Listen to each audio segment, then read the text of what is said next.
Hi, I'm Alejandra Cerda Oyensa and I'm a Swede living in Copenhagen, and I'm talking about minimalism, feminism, sustainability, sustainable lifestyle and all of those kind of things.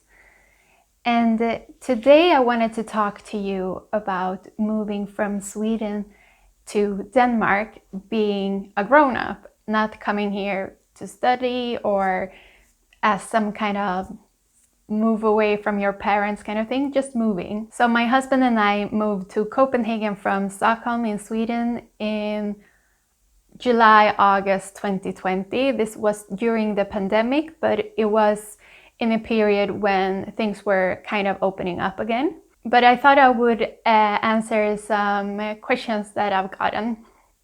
One question being, is it hard to find friends as a grown-up? And the short answer is yes. Finding places where locals live or are, or like live and do their everyday lives, has been hard. And this is, I think, also emphasized because we are in a pandemic. There has been a lockdown. We can't really go to bars and public spaces as we normally would do. So that, of course, has a huge impact on how easy it is to find new friends, like being local friends.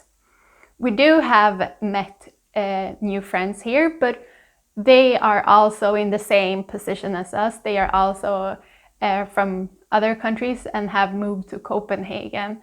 And I think this is like probably for every country, this is the case, that like expats or internationals find each other. And I think it is because you are more open-minded to talk to people in the same situation. I think when I lived in Sweden and I was the local there, it wasn't that you didn't want to hang out with internationals, but you didn't really think of including them in your network. Since I had previously studied in the US and been like not a local in the US, I think I was more open to like connect with people from other countries as well, and like kind of try to share my network with them, or my friends, or do like events or whatever, do things together, like for job things, and I don't know, just share names, like, hey, you're interested in this and I know this person, maybe you could talk, or do that kind of thing. So I think I was more open to that than maybe other Swedes are that haven't lived abroad. So this is something that if you are a local, I think it can be nice to try to be open-minded to people not being from your area or that are quite new to the country, because they can be cool and it's nice to find new friends. Another question I got is it easy to get around and live in Denmark when not speaking Danish? And I would say yes. We do speak Swedish, which is very similar to Danish. So many understand us when we are speaking Swedish, not everyone. And those who understand us better are usually the older generation. And I think that is because they also grew up hearing more Swedish from the Swedish television and so on, that they could see here in Denmark. The younger generations are very prone to start speaking English with us instead, even when we are trying to practice our Danish skills. But also, I mean, it's very easy to also speak English to everyone. Another question I got was, how do you do to find a rental apartment? A lot of apartments here in Copenhagen, where we live, are rented out by Danes. So there is a big market of apartments to rent. The rent is more on the expensive side. Our old apartment, that was a rental, we had it first hand lease on that one.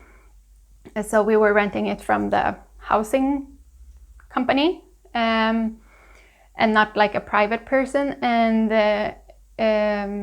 we paid 10,800, something like that. On the paper it was 49 square meters, but it's very important to know that Danish square meters are not the same as the Swedish square meters or the Norwegian square meters, because they also include the walls, like the space between the walls. They count differently from what we do.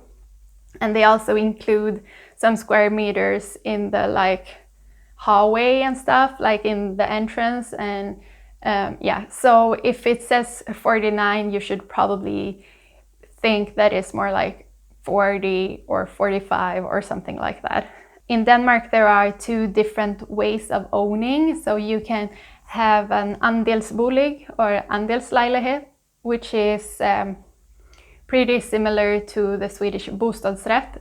You own the whole property together in a förening, it's called in Swedish, in a housing organization. I don't know what the exact English term for this is, but it's a system that is pretty much the only way to own your apartment in Sweden. Then in Denmark, you also have ejerbolig or ejerlejlighed, which is that you own your own apartment. So there is no organization that you have to be a member of or so. Then you can, of course, also rent or buy a house. I was asked how easy it is to get a loan here in Denmark, being international. And I've heard that you have to have lived in Denmark for a certain amount of years to buy a house, and that this doesn't apply to apartments. I don't know about housing or houses, so I can't say anything about that.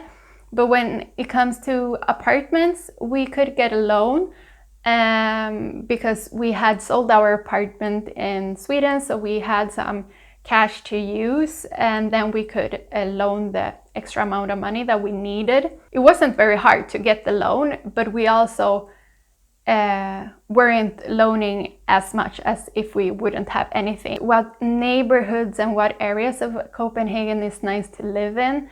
And honestly, I can't really say too much because we have only lived in Nørrebro, and now we live on Amar, in Amarbro. And well, I think Copenhagen, the places where I've been, like in the central Copenhagen, every part is very nice, and they are not too different in terms of, I don't think at least, they are not too different in terms of, I don't know what it looks like, but there are different vibes.